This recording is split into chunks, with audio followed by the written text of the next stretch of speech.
భారతదేశం కోసం అహర్నిశలు కృషి చేస్తున్న నరేంద్ర మోదీ మరోసారి ప్రధానమంత్రి కావడం ఖాయమని బీజేపీ సీనియర్ నాయకులు గోషామహల్ ఎమ్మెల్యే రాజా సింగ్, మాజీ ఎంపీ కొండా విశ్వేశ్వరరెడ్డి పేర్కొన్నారు.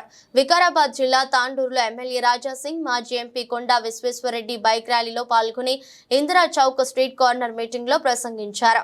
రాజా సింగ్, కొండా విశ్వేశ్వరరెడ్డి మాట్లాడుతూ మే 13న జరిగే పార్లమెంట్ ఎన్నికల్లో దేశంలో నరేంద్ర మోదీ ఘన విజయం సాధిస్తారని అన్నారు. ధర్మం రక్షణ కోసం మోదీని గెలిపించాలని పిలుపునిచ్చారు. ఎంతమంది నకిలీ వీడియోలు చేసినా, నకిలీ క్యాండిడేట్ పెట్టినా కూడా ఏం కాదు బిడ్డ, తప్పనిసరిగా మనం 3 లక్షల ఓటుతో గెలుస్తున్నాం. కానీ గెలిచినాక ప్రతి గ్రామం నేను తిరిగిన ఇంతకు ముందు మళ్ళా తిరుగుతున్నా. 2-3 అయితే మేము చేసి పెడతాము. అది మేమందరం గ్యారెంటీ, మా ఎంత మోడీ గ్యారెంటీ ఉన్నాము. ఆవాస్ యోజన కింద ఇండ్లు ఇస్తాము. పాత అయినట్టు డబుల్ బెడ్రూమ్ రాలేదు, ఇటు ఆవాస్ యోజన పైసలు రాలేదు. ప్రతి ఒక్కరికి 20,000 నుంచి 20 లక్షల వరకు మేము బ్యాంక్ లోన్ గ్యారెంటీ. ఇంకోటి, మన బషీరాబాద్ మిత్రులు ఉందా ఇక్కడ, అక్కడ తప్పనిసరిగా రైలు స్టాప్ చేపిస్తాను. బ్రిడ్జ్ పడ్డప్పుడు నేనే చేపించినని, ఇప్పుడు మళ్ళా ఎంపీగా చెయ్యి, పర్మనెంట్ స్టాప్ అక్కడ ఉండని. మన ముఖ్యమంత్రి తెలంగాణకు ముఖ్యమంత్రియా లేకుండా కొడంగల్ ముఖ్యమంత్రి? మన కాకినాడదంట కొడంగల్ తీసుకుపోతారంటారు.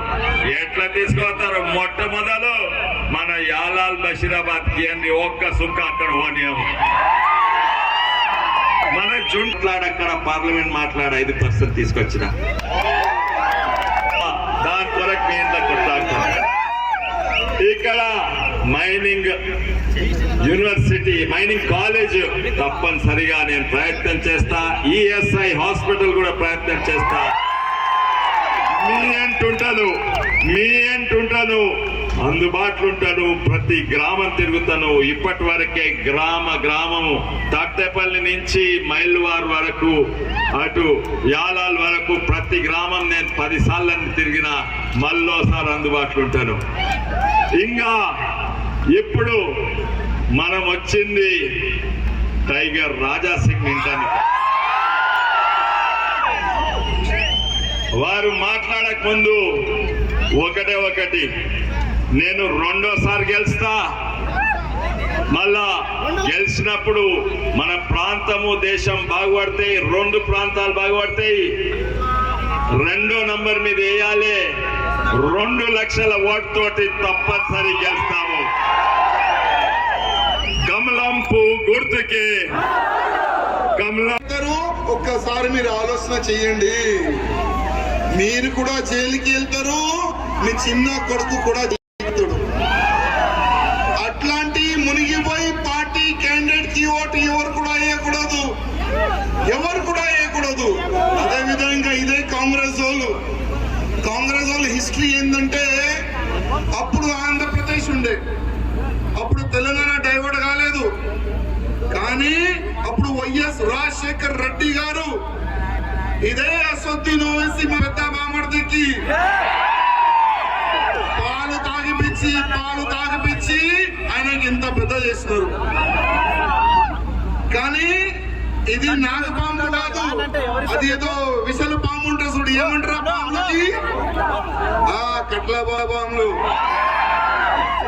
వీళ్ళు ఎవరు ఎక్కువ పాలు తాగిపిస్తే అక్కడ ఉంటారు, వాళ్ళకి అయ్యా అంటారు.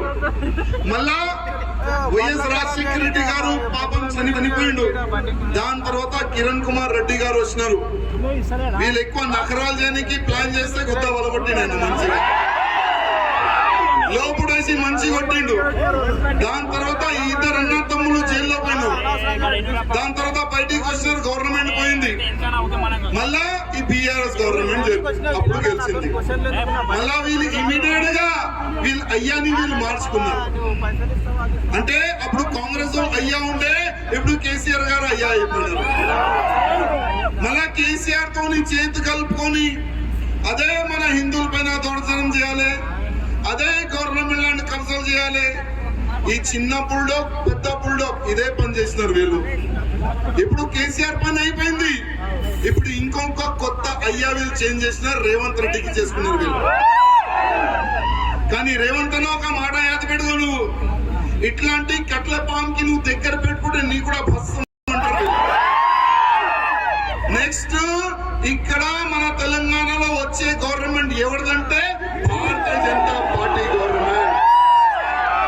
కానీ ఇదే ఎంఐఎంలు కాంగ్రెస్ ఉంటే వాళ్ళకి అయ్యా చెప్తారు, టిఆర్ఎస్ ఉంటే వాళ్ళకి అయ్యా చెప్తారు, మళ్ళా కాంగ్రెస్ ఉంటే వాళ్ళకి అయ్యా చెప్తారు, ఒకవేళ బీజేపీ ఉంటే మాకు కూడా అయ్యా చెప్తారు. కానీ ఈ ఎంఐఎంలకి వాళ్ళ పాలు తాగిపిస్తున్నారు, మేము విషయం తాగిపిస్తాం అన్నమాట. మీలాంటి కట్ల పాము తెలంగాణ కాదు భారతదేశంలో కూడా ఉండకూడదు. మీరు మీ ఇద్దరు అన్న తమ్ముల వల్ల ఇవాళ హిందూ గాని ముస్లింస్ గాని ఇద్దరులో డైవర్టేషన్ అయిపోతుంది తమ్ముళ్ళారా.